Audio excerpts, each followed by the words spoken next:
Hey, what is up, everybody? This is Stevie Breach coming to you here tonight as we open up the show of WWE Clash of Champions. We're sitting here, I'm eating my Taco Bell $5 Cravings box here, watching Clash of the Champions. I honestly am not expecting a lot from this show, but right out of the gates, I did miss the Mojo Rawley beating Zack Ryder. I really was looking forward to that match, and I'm honestly sort of going to be critically watching this show to see what match is going to be bigger than Mojo versus Riley, the breakup of the Hype Bros. Yeah, they never won the SmackDown tag titles, but, you know, I think the breakup of that team is a pretty good story, and I wish it was on the pay-per-view. But opening match of the Clash of the Champions is none other than the three-way for the United States Championship. We have Baron Corbin, we have Dolph Ziggler, and we have Bobby Roode going in there battling out for the United States title. This was a very good opener. As you can tell that a lot of the opening matches for a lot of the shows, they come in and they just have a high-paced, sort of full octane sort of match. It's just them battling out and just going full board right at it. And Baron Corbin came in as the champion, and he is not going to be walking out as one. We have none other than Dolph Ziggler taking the belt. A lot of false finishes in this, and actually the finish came off of a false finish in its own, basically with Baron Corbin about to hit the end of days, and coming up from behind was Dolph Ziggler coming and hitting the zigzag on him. 1, 2, 3 right there in the middle. Ziggler getting the win, becoming the United States Champion. As a guy that I root for all the time, I am excited, but I'm not going to be saying that, you know, like so many times when Dolph Ziggler won the Intercontinental Championship, that this is going to be the crowning reign for him that gets his push back up to the top. This is a belt that honestly could take place and change hands this Tuesday. I mean, it can hot potato at any time, and that's why I'm just saying, not looking forward to that being the big one. So we'll see what goes down. We still got AJ Styles versus Jinder Mahal. I'm not excited about that, but it is your championship match. And then we also have the tag team match with Daniel Bryan and Shane McMahon as special guest referees, as well as having Sami Zayn and Kevin Owens' career on the line. Not looking forward to them losing, but we'll see what happens. WWE always blows it out of the park with something. So that's your opening match. Dolph Ziggler wins the United States title. All right, everybody. I think we've seen the first ever women's Lumberjack match that I've ever seen in my lifetime. This one's for the Women's Championship between Charlotte and Natalya. And although Charlotte and Natalya did have a really good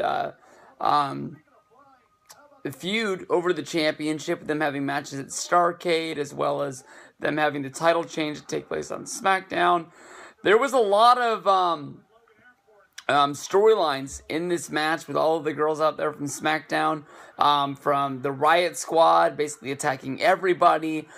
We had Naomi making her return and she wanting revenge on the Riot Squad injuring them. You know, a lot of things bleed in here, and this basically, going into this, I thought this should have just been a women's battle royal to crown the number one contenders match, because there was so much tension in this match. You knew that basically when it came down to it that everybody was, you know, just going to get into this match, you know. I think this is going to be the end of the Natalya versus Charlotte feud. I thought that, honestly, Natalya's run right here, even though it's not really different,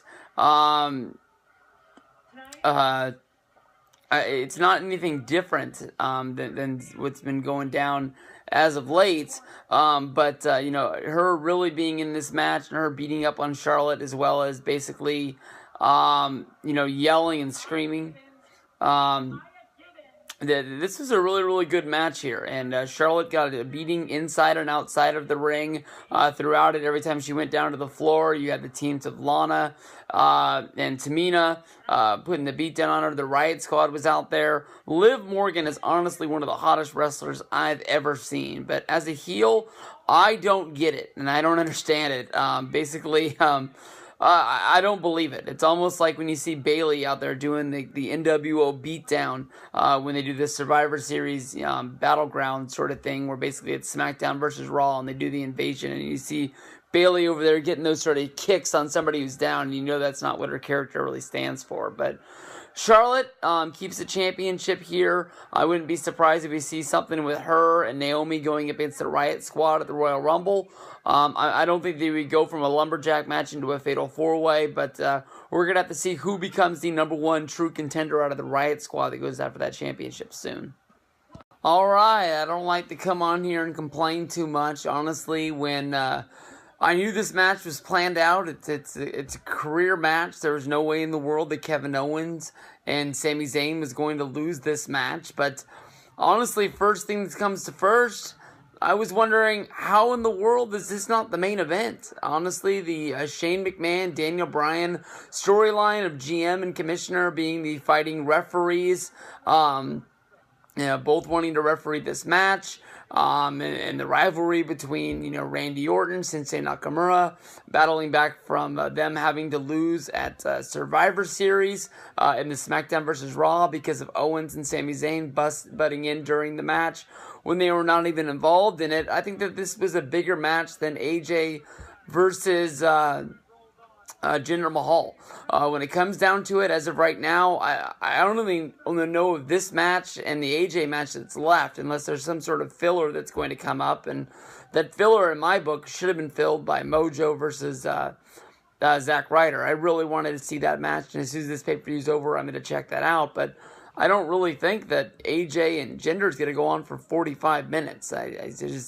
That's the only reason I can think of, is that, with it being Christmas time and whatsoever, they want the fans to go happy with AJ getting the win, especially with Owens and Zayn not getting fired. But I honestly thought that Shane McMahon was going to be the referee and Daniel Bryan was going to be sort of like the outside enforcer. I didn't know that they were both going to be referees inside of the ring, with, Shane watching one side of the ring and Daniel Bryan watching the other side of the ring, and them only, going for submissions and counting pinfalls on their side. But how this match came to be basically was that Randy Orton hit an RKO on Sami Zayn, and in the middle of, counting the pinfall, Daniel Bryan was in position watching Shane count 1, 2, and Owens went to get into the ring, but as Owens got into the ring, he knocked Daniel Bryan's legs out, and Daniel Bryan fell on top of Shane McMahon, breaking up the 3 count. This started a fight between Shane and Daniel Bryan, not throwing punches or anything, but a verbal debate of basically Shane yelling that this was 3. We saw Orton get up and sort of stalk after, going after Daniel Bryan, and this Kevin Owens got up again and started to come after to attack Randy. Randy hit another RKO, knocking down Owens this time. Still sort of debating about the 3 count, which should have been with Shane. Picked Owens up, and this started a sort of mix of emotions going around. And I don't know if the finish got messed up or if it just was so fast that it didn't look great. But we had Sami Zayn rolling up Randy Orton, and we saw the fastest 3 count from Daniel Bryan I've ever seen. Daniel Bryan did walk out and leave with the yep movement, going all the way up the ring with Sami Zayn and Kevin Owens. I don't know if this is hinting towards him joining their group, or if it's just where he was when the match was over, looking back to see Shane's disgust over how he felt the match went down, with Shane being a biased referee as well as being the commissioner of SmackDown. So it looks like the main event is going to be next, Jinder versus AJ Styles. We'll see how they can fill the last 40 minutes, maybe 35 of this show. It'll definitely be the longest match of Jinder Mahal's career I've ever seen. But we see the 1, 2, 3, Sami Zayn and Kevin Owens get the win, and they keep their jobs on SmackDown. Main event of WWE's Clash of Champions 2017 comes down, Jinder Mahal versus AJ Styles. This match, honestly, we saw a lot from Jinder Mahal in the very open of this. When Jinder lost the WWE Championship last month before Survivor Series on an episode of WWE SmackDown, I said that this would be his slow, slight decline moving down the card, where they would feature him in some sort of a mid-card match, and next thing you know, the guy's wrestling on the WWE pre-show. We've seen this before in the past with former WWE champions like my boy Jack Swagger, who, just fell out of, I don't want to say fell out of favor, because it's not like Jinder Mahal didn't do anything right. It just, WWE's plan didn't work out the way it wanted to. I mean, WWE's plan of going to India didn't even work out the way that they really wanted to with them selling tickets. They sold more tickets 2 years ago with Roman Reigns as the champion. And Roman Reigns is the guy that everybody points to as what is wrong with wrestling today, is the fact that, people don't want to watch this guy. But hopefully WWE can get that huge television contract in India, because that is what it's driving the company is television rights. And who knows when it's going to crash here in the United States, but we'll ride that until the wheels fall off. But this was a very interesting match. I can honestly say that the best thing to compare this to for AJ Styles is a Hulk Hogan style of match from wrestling back in the early 90s, where the heel gains the early advantage and AJ has to make the crawling comeback. We see the flying forearm come in, and that is when basically the Singh brothers, who promised they would not be involved in this match, come down and pulled Jinder Mahal, and they basically had a tug of war. And then Jinder came out and laid out both Singh brothers, one with the Styles Clash, coming back into the ring, and AJ able to get the win. I'm not going to say that this was a good match. I'm just going to say that this is not the style of match that I like to see from AJ Styles. But I still honestly feel like the other match should have been the main event. But WWE probably wanted to send everybody home happy, and that's why the main event ended up being AJ versus Jinder. Talking Smack is about to start right now. I'm looking to see that basically the Usos, Charlotte, and I think Dolph Ziggler will be the guests tonight. So we'll see what goes down with this. But this will always be the night of yep. Peace out, everybody. Hey, what is up, everybody? This is Stevie Breach coming to you with the review of WWE's Clash of the Champions 2017. What a night for wrestling. I can honestly tell you that this match honestly had one match, and the rest of it, it was what it was. I can honestly tell you that the one match that I cared for, how do you say it, second most on the show, wasn't even on the show. I still haven't had a chance to see it. I do know that Mojo Rawley beat Zack Ryder on the WWE Kickoff show. And sometimes people say that, being on the Kickoff show is cool because not everybody has the network. And I can remember as a kid growing up, I used to watch the WWE free-for-alls, and I used to not get the pay-per-views, but I would always tune into the pay-per-view channel, watch the free 30-minute pre-show that had one featured match on it, just to watch some wrestling. And maybe there is some kid sitting there on YouTube, or maybe there is some kid on Facebook who's going to watch Mojo Rawley against Zack Ryder because they like SmackDown, but they don't have the $10 for the network each and every month. So Mojo got the win there. On the actual show, though, itself, this was like watching a longer episode of SmackDown. There was times when, honestly, I wasn't even paying attention to the show because I was drifting away from what I was watching. I had a long, hard day at work today, and I don't get to watch SmackDown each and every week, so I really didn't know everything that was going on. But on the show, in the opening match, we had a new champion crowned. Dolph Ziggler becomes the new United States champion, beating Baron Corbin and Bobby Roode. This finish basically came as Corbin went for the end of days on Bobby Roode, and Ziggler snuck up from behind and hit a zigzag on Baron Corbin. This is Ziggler's second run with the United States Championship. I can remember him holding the Intercontinental title a whole bunch of times. I don't really remember him having the U.S. Championship last. Maybe he lost it to Baron Corbin, if I remember right, but I'm really not sure. A lot of times I've believed in Dolph Ziggler basically saying this is going to be the run that makes him the main eventer yet once again. Unless he's holding that Money in the Bank briefcase, or he becomes the number one contender to go out the championship after winning a number one contenders match. I don't really think I can take Dolph Ziggler seriously. I like him as a wrestler, but I don't think of him as a real threat on SmackDown or Raw. I feel bad for saying that, but it is what it is. We're seeing another start of another mid-card run for Ziggler, and it honestly could end on Tuesday in a rematch against Corbin. So who knows how that's going to pan out. The second match of the night was the Usos defending the SmackDown Championships against the New Day, Rusev Day, and the New American Alpha. This was not the traditional style fatal four-way, with basically each team having one member in the ring at all times, not having to tag in and out, to be in the ring in a 2-on-2 tag team fashion. I didn't know if this was an elimination match or what it was, but it all came down to one fall. The match ended basically when Gable was trying for a German suplex on a member of the Usos, and he was saved by the other one, and then Jimmy performed 2 super kicks before Jay won the match with the big splash off the top rope. 1, 2, 3, they were able to get the win. From there, we went to the Lumberjack match featuring the Divas, a very fun match. This basically could have been a battle royal because of all the tension that was already in the match, with people not getting along with people. But there was the Riot Squad was out there. There was Naomi out there. I don't know if there was any other baby faces to go out there, but we had Tamina, we had Lana, and 3 girls from the Riot Squad. At one point, Carmella tried to cash in her Money in the Bank briefcase, but basically the Riot Squad all jumped in the ring to break up.